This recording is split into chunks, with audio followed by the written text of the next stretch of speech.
आज Doubtnut app download करें। Doubtnut पर अपने सभी गणित, रसायन विज्ञान, भौतिक विज्ञान और जीव विज्ञान के डाउट्स का करो सफाया।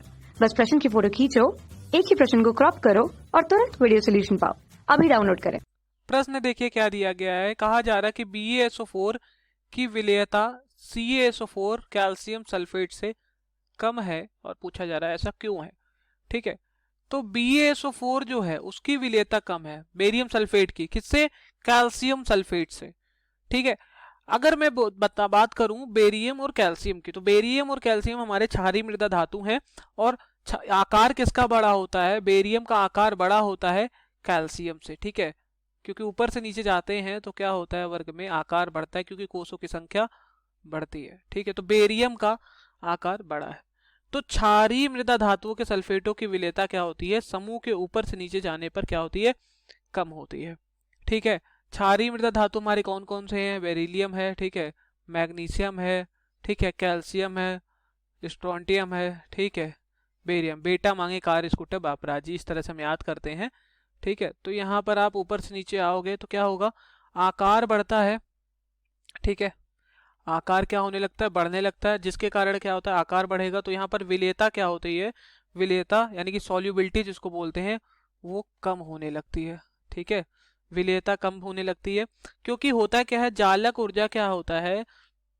जालक ऊर्जा तो लगभग समान रहती है, लेकिन जैसे ऊपर से नीचे आओगे तो परमाणविक त्रिज्या में वृद्धि होगी तो जल योजन जो ऊर्जा होगी उसमें कमी आएगी। मतलब आकार बड़ा होगा तो जल के अणु उससे योजित नहीं हो पाएंगे, उतना ज्यादा जल योजित नहीं हो पाएंगे, घेर नहीं पाएंगे। आकार जब बड़ा रहेगा तो जल योजन ऊर्जा में कमी आएगी। ठीक है, जल योजन ऊर्जा जो होगा वो कम होने लगेगा और जल योजन ऊर्जा जब कम होगा तो विलेयता ऑटोमेटिकली कम होगी। ठीक है, ये जल योजन ऊर्जा क्यों कम हो रही? आकार बड़ा है, आकार बड़ा है। देखिए, एक आकार बड़ा है और एक का आकार छोटा है, तो जल के अणु सबसे आसानी से किसको घेर लेंगे? चारों तरफ से, जिसका आकार छोटा होगा।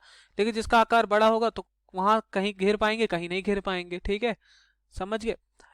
तो यहाँ पर इसलिए विलेयता क्या होने लगती है? कम होने लगती है। ठीक है, और जल योजन ऊर्जा का मान जो होता है यहाँ पर जालक ऊर्जा से कम हो जाता है। जालक ऊर्जा का मान क्या हो जाता है? अधिक हो जाता है। ठीक है, अब सवाल उठता है भैया कि ये जालक ऊर्जा और जल योजन ऊर्जा क्या है, तो इस चीज को हम लोग समझते हैं कि जालक ऊर्जा क्या होता है और जल योजन ऊर्जा क्या होता है। जैसे एक मूल क्रिस्टल है, ठीक है, एक मूल क्रिस्टल जालक को उसके आयनों से अलग करो। ठीक है, तो जब उसको आयनों से अलग करोगे तो कुछ ऊष्मा देनी पड़ेगी, जिसे हम लैटिस एनर्जी यानी कि जालक ऊर्जा कहते हैं। ठीक है, उसे हम क्या बोलते हैं? जालक ऊर्जा बोलते हैं। मैं यहाँ लिख देता हूँ। ठीक है, जैसा कि हमने लिख दिया यहाँ पर, एक मूल जालक को उसके आयनों से पृथक करने के लिए जो आपको मतलब ऊर्जा देनी पड़ेगी, ऊष्मा देनी पड़ेगी, उसे जालक ऊर्जा बोलेंगे। अब जल योजन ऊर्जा जिसे हम बोलते हैं हाइड्रेशन एनर्जी। ठीक है, तो जल योजन ऊर्जा क्या होता है जरा इसको समझ लेते हैं। ठीक, तो एक मोल ठोस क्रिस्टल से आयनों को, मतलब एक मोल ठोस क्रिस्टल से विभिन्न आयनों को जल योजित करने पर जो ऊर्जा या ऊष्मा मुक्त होती है, ठीक है, उसे क्या बोलेंगे? उसे जल योजन ऊर्जा कहेंगे।